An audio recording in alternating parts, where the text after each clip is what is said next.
What's going on, everybody? This is Mr. Lee.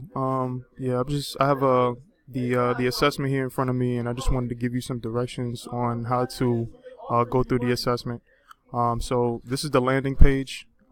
First thing you're gonna do is select your name here. We're just gonna click Kevin Abrigo because I don't have my name up there, so we're just gonna use his as an example. But you're gonna choose your name.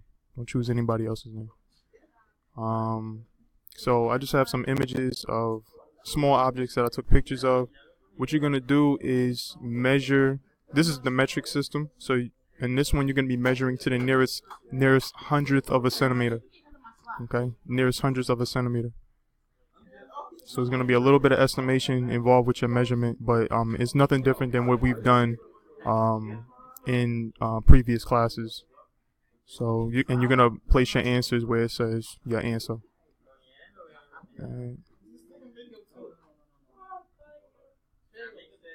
Alright, this is linear measurement with the US customary system. So now we're going to do things a little bit different. I know that I told you all to measure to the nearest 16th of an inch, but we're going to take it to the next step.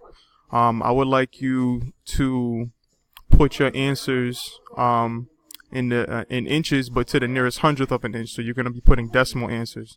Alright, so just as a quick kind of example here. So if you are measuring or you're looking at an image and you get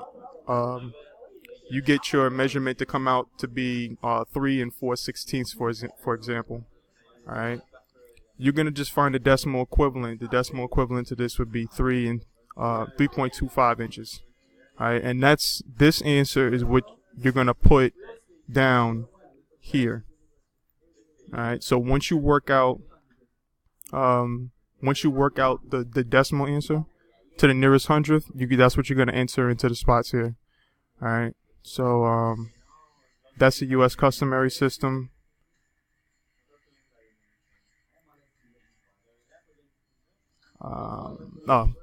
We have accuracy versus precision. This was in your notes. We have some line conventions. Just 3 questions on line conventions. I did tell y'all this test was cumulative. And then finally we have the reflection. Overall, it shouldn't be a very difficult test.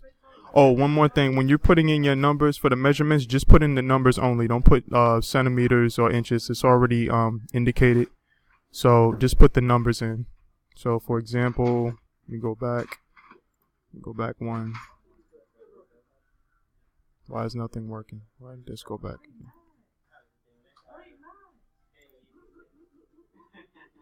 Oh my god, this thing took me all the way to the beginning. Alright, no problem.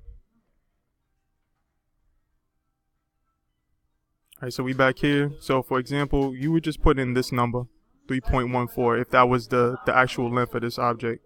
You would just put the numerical answer in. But other than that, that's pretty much it. I wish y'all the best of luck. Try to get these in before the end of the day tomorrow, because I need to do the grading.